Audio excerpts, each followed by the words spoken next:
OMG, nabulabog na. The PBBM walang kawala sa matinding pasabog ng ombudsman na bisto na. Ayan, syempre itong balitang ating matutunghayan ngayon ay nagmula kay Pinas News Portal. At ito po ang inyong lingkod na si BT na magbibigay ng reaksyon at komento dito sa video na ating matutunghayan ngayon. At huwag na natin pagtagalin at sabay-sabay na natin panoorin ang laman ng video na hatid sa atin ni Pinas News Portal at bibigyan natin ng reaksyon ng balitang ito. Pasok! Ayon po kay Martires, pinakakurap po ang Department of Agriculture. Ayun, lang, di ba ayun, bago natin simulan ng videong ito, nais ko nga pala magbigay ng credits dito sa boses na madidinig natin ngayon at bibigyan ng reaksyon. Walang iba kundi si Sir Badong Arratiles. Ayan, syempre, suportahan natin yan si Sir Badong, ipagpatuloy natin. Sa Department of Agriculture si Marcos, dalawa lang yan. Wala pa eh. Dalawa lang yan, no? It's either hindi niya kinaya, wala siyang nagawa, or siya yung nagpakilala sa DA ng corruption. O kung matatandaan natin, talagang ito yung parang gustong tutukan talaga ni BBM. Yung yung agrikultura. Yeah. Parang yung tatay niya, di ba? Sa agrikultura din tumututok nun. Di ba? Ikaw yung naging Department of Agriculture Secretary ka eh. Dalawa lang yan. Hindi mo kinaya yung corruption or ikaw na nagturo ng corruption sa kanila. Yun ang matindi ron. Either hindi kinaya ang corruption ikaw nagturo. Nako ha? Nako. Yan, yung agrikultura talaga natin. Buong akala mo unlad pero mukhang nagkakaproblema din. Diba? Diba nakikita naman natin yung bigas pagka mamahal eh. Diba? Okay. Ngayon,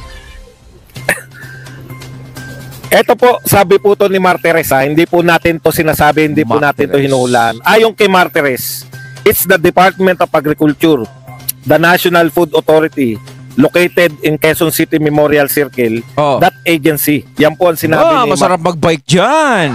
Martires. I pass by Quezon Memorial Circle. Tinalo pa pala. Akala ko ang most corrupt.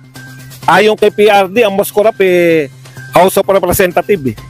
Tinalo pala ng Department of Agriculture yung House of Representative. So ibig sabihin, no? Pati Department of Agriculture ay mayroong magic na nangyayari. Wala na ba tayong mababalitaan ngayon dito, no? Sa gobyerno natin ngayon, sa mga ahensya ng mga ganyan-ganyan na magaganda, puro na lang ba ganito ang mga dumarating na balita sa atin, yung mga tungkol na mga korap-korap na yan. Talaga ngayong panahon na to, no, umuulan ng korap. Di ba antindi? Parang, ano ba to? Di ba? Parang, napabayaan ba? O kinukonsente? O ano ba yan? Di ba? Kasi wala namang mababalitang ganito kung makikita naman natin na talagang mahigpit, no? Talagang mahigpit. Talagang ginagamitan ng kamao, no, lahat. No? Kaso nga lang, napansin natin ngayon kasi sa government natin, masyadong malambot. 'Di ba? Masyadong malambot. Hindi katulad ng panahon ni PRRD, no, nung presidente siya. Talagang wala talagang wala talagang nangangahas na mangurakot. 'Di ba? Wala, natatakot sila eh. Kasi alam nila kahihinat na nila eh. Ngayon ewan ko, parang nakikita nila siguro parang, uy, napakaluwag naman nito, parang pangiti-ngiti lang. 'Di ba? Kapag may nababalitaan ng ganyan, no comment, 'di ba? 'Di ba? Parang sinasamantala ng mga ng mga salbahe. 'Di ba? Kaya ang mga taong bayan ngayon, sila nagiging kawawa. 'Di ba? Kung tutuusin ngayon sa nangyayari ngayon, Kasi wala namang mga lalabas na ganitong issue, no? Kung wala namang nababalitaan o nangyayaring ganyan talaga. So ibig sabihin, kaya may lumalabas, maaaring may nangyayari. 'Di ba? 'Di ba? Ayon po kay Martires, araw-araw akong dumadaan diyan sa circle, sa Department of Agrarian Reform, PhilCOA, Agriculture. I thought before that these offices were just quiet, but last year, nung isang taon daw, nung tayo po ay hindi na, when we could not control the prices of onion and rice, we investigated. Yan po ang tunay na ahensya ng pamahalaan, no? Nung hindi daw, nagtataka si Martires. Simple lang. Sibuyas, presyo ng sibuyas at presyo ng bigas, bakit hindi masolusyonan? Kaya ginawa ni Martires, nagkusa siya bilang ombudsman. Ito ang wala ang House of Representatives at Senado eh. Wala kayong kusa na mag-imbestiga. Ang lahat ng iniimbestigahan nitong mga to, panay Duterte. Yun ang sinasabi ko. Totoo yung sinasabi ni Sir Badong. Nauubos ang oras nila sa pag-iimbestiga sa mga Duterte. No? Kasi mas importante sa kanila yung politika. Kaya tama naman yung sinasabi na namumulitika na lang sila sa mga ginagawa nila sa mga Duterte. Kasi kung hindi sila namumulitika, sa dami ng problema ng bansa, halos lahat bakit kayo nakatutok lang sa mga Duterte? 'Di ba? Kung tutuusin nga, bilang mo na lang sa mga daliri mo ang totoo sa mga Duterte. Hindi katulad dati na nanunungkulan si PRRD, napakaraming sipsep ang dumidikit sa kanya. Napakaraming akala mo kakampi niya. No? Pero ngayon parang ang hirap na isipin kung sino yung taong pagkakatiwalaan. Kaya 'di ba nagsalita si VP Sara? 'Di ba doon sa Hong Kong? No? Hindi siya mag-endorso kasi baka mamaya ganun na naman ang mangyari. May tama, may punto si VP Sara doon sa sinasabi niyang 'yon. May punto siya, tama naman. Ang hirap kasing magtiwala uli. Siguro mas maganda kung patunayan na lang ng mga taong kasama nila na talagang solid sila. Kahit hindi sila inaano ni VP Sara, kumbaga hindi sila kinakampanya o anuman, 'di ba? Mas maganda yung ganun. Kasi ang nadala na sila hindi naman natin masisisi kung bakit nakapagsalita si VP Sara ng ganun. 'Di ba? Ang hirap kasi ngayon sa panahon ngayon ng magtiwala, lalong-lalo na sa politika. Hindi mo basta-basta malalaman kung sino yung kakampi mo diyan eh. Kasi parang hangga't diyan pinapakinabangan ka, 'di ba? Patuloy silang susuporta sa iyo. Pero pag wala ka ng pakinabang sa kanila at iba na yung pwede nilang pakinabangan, doon sila. Pababayaan kanila. Ganun yun eh. 'Di ba? Ganun yung ginawa nila sa mga Duterte. Na dati solid sila, tapos bumaliktad simula nung natapos na yung termino ng Tatay Digong, yung lumabas na yung mga issue, 'di ba? Nagbaliktaran na. 'Di ba? Nagkampihan na lahat dito sa sandatahan ni Tambi. Diba? Nakikita naman natin ngayon. Kaya nagiging busy sila Sa dami ng problema sa bansa natin, hindi nila masolusyonan. Nasasayang yung oras nila dyan sa pag-iimbestiga sa mga Duterte. Alam naman ng mga tao yung ginagawa nyo Kaya nyo iniimbestigahan ng mga Duterte. Kaya nyo gustong makulong ang mga Duterte. Diba? Kaya nyo gustong mawala ang mga Duterte dahil sa politika. Dahil alam nyo sila yung pinakamalakas na magiging kalaban nyo. Kaya kitang-kita na pinagtutulungan nyo sila. Hindi naman tanga yung mga taong bayan na sasabihin kaya ginaganyan nyo yung mga Duterte kasi may mga kaso sila. 'Di ba? Kung alam nyong may kaso yung mga Duterte, bakit kinuha nyo pang maging miyembro o kasama sa unity team si VP Sara? Mapasama siya dyan, dapat hindi na. 'Di ba? Yun ang pinakamalaking question doon. Dapat sinasagot 'yon ng mga taong kumuha kay VP Sara sa unity team. 'Di ba? Para patakbuhin siyang vice president. Kung alam nyo pala na nangungurakot, 'di ba? At masamang tao ang mga Duterte at hindi dapat pagkatiwalaan, bakit nyo pa sila pinilit? O bakit nyo pinilit si VP Sara na kumandidato sa inyo bilang Vice President? Yun ang gusto kong tanungin. Kahit yung mga loyalista, tatanungin ko kayo, pwede bang tanungin nyo sa sinusuportahan nyo kung bakit kinuha nila si VP Sara bilang Vice President kung alam nila na merong hindi magandang ginagawa si VP Sara o ang mga Duterte? 'Di ba? Kasi kung kukunin nila si VP Sara, ibig sabihin yan, yung ibinibintang nila kay VP Sara na meron silang masamang ginagawa, yung mga Duterte, ibig sabihin gusto nilang makipag-join force sa masamang ginagawa ng mga Duterte.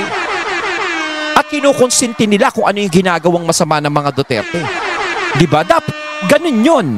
Kasi alam nila Alam pala nila sa sarili nila na may ginagawa yung mga Duterte ganun Oh, bakit kinuha nyo pa? 'Di ba? So ibig sabihin kinukonsinti nyo. Ito naman kasi, so kinukuha nyo sila kasi kailangan nyo sila. 'Di ba? Kailangan nyo yung lakas nila.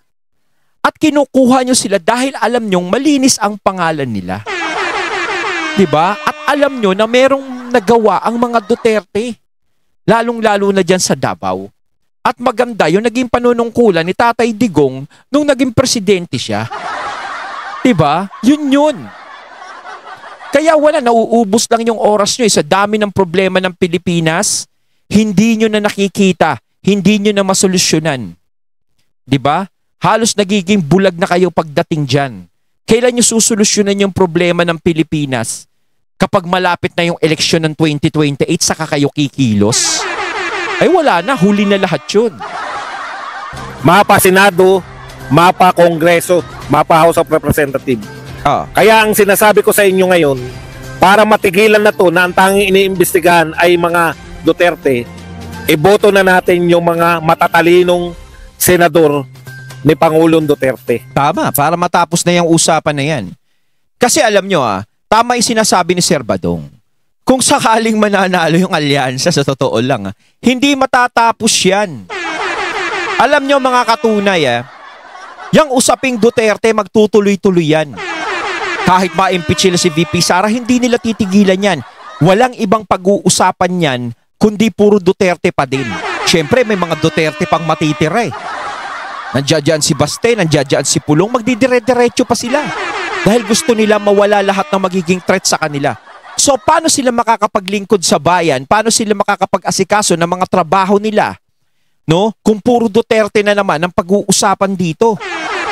'Di ba? So, bakit hindi na lang natin iboto yung mga tao na hindi interesado sa usaping mga ganyan? Ang iboto natin yung interesado sa problema ng bansa. Hindi yung interesado sa politika. Yung puro pamumulitika lang ang gagawin. 'Di ba? Dapat ganun Okay? Iboto na natin.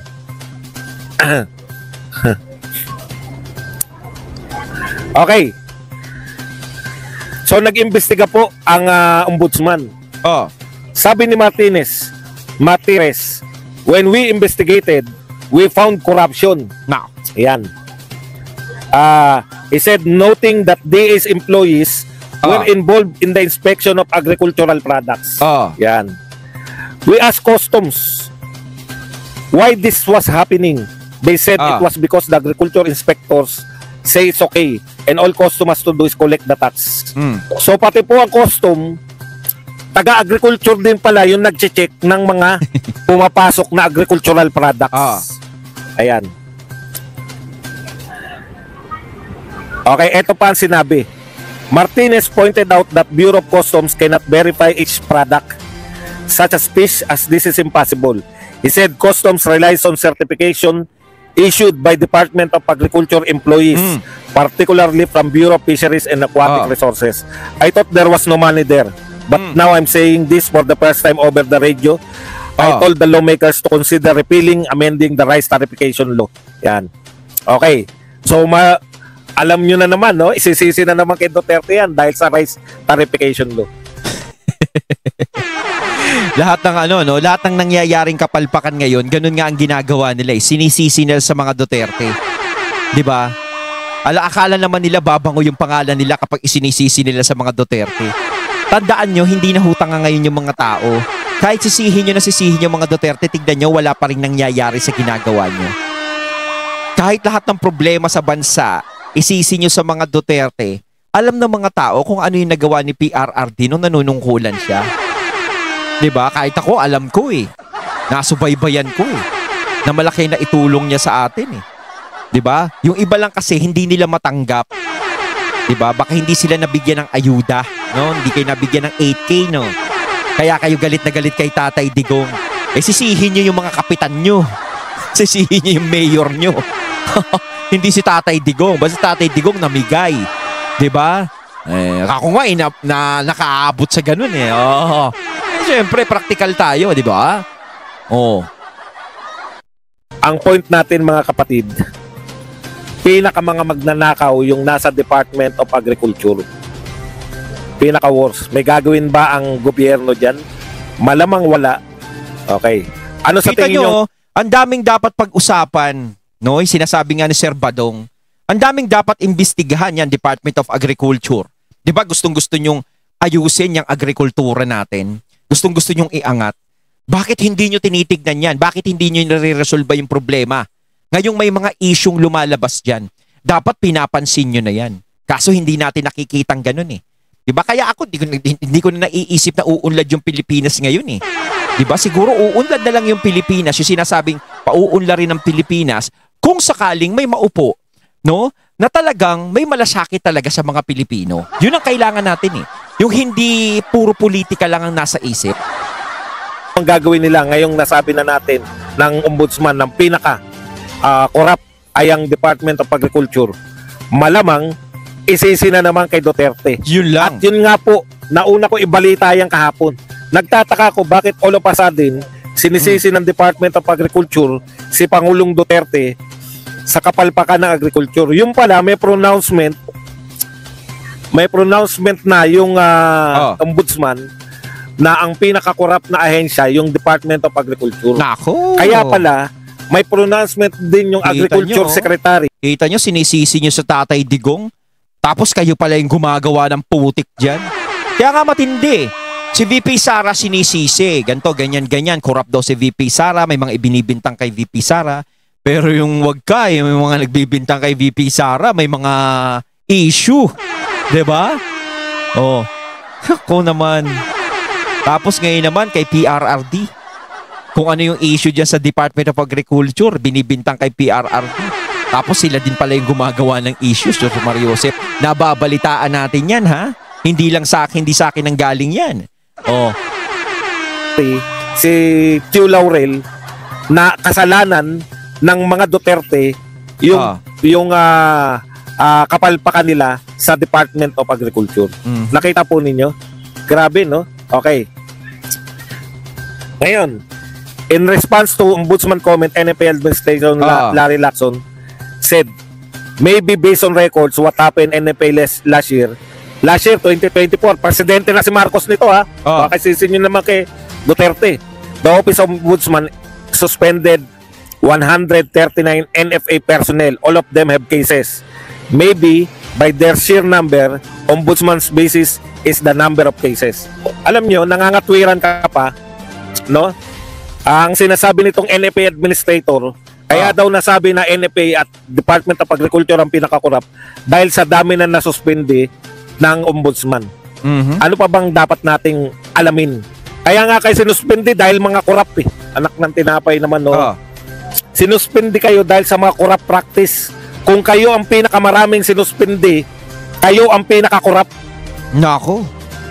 Pag maraming sinuspindi, talagang marami talagang naninirahang anay dun. 'Di ba? Kasi kung saan maraming ginaganon, dun maraming issue. 'Di ba? Kasi hindi ka naman magsususpindi ng mga tao kung tama naman yung ginagawa nila eh. 'Di ba? Kung hindi tama, syempre sususpindihin mo. So, ibig sabihin, may mga nangyayaring ang ganun at marami talagang ganun kasi maraming sinuspindi. Ilan po, nagtaka yung ombudsman, bakit hindi mapababa yung presyo ng sibuyas? Nagtaka yung ombudsman, bakit hindi mapababa yung presyo ng bigas? Yung pala, sindikato kayo. Matagal na yan na sinasabi na may sindikato dyan sa Department of Agriculture. Mismong si Bongbong Marcos ang nagsabi na may sindikato dyan, kaya nga siya yung tumayong sekretary. Ano nangyari sa sindikato kuno? Hindi. Simula nung umano siya dyan sa Department of Agriculture, di ba? Parang wala namang nabalitaan na ganyan na, ito, nahuli namin na ganito, ganyan. Sinibak namin si ganito, yung talagang siya yung gumawa. Di ba? Wala naman. Parang tahimik pa rin eh. Ang hirap eh.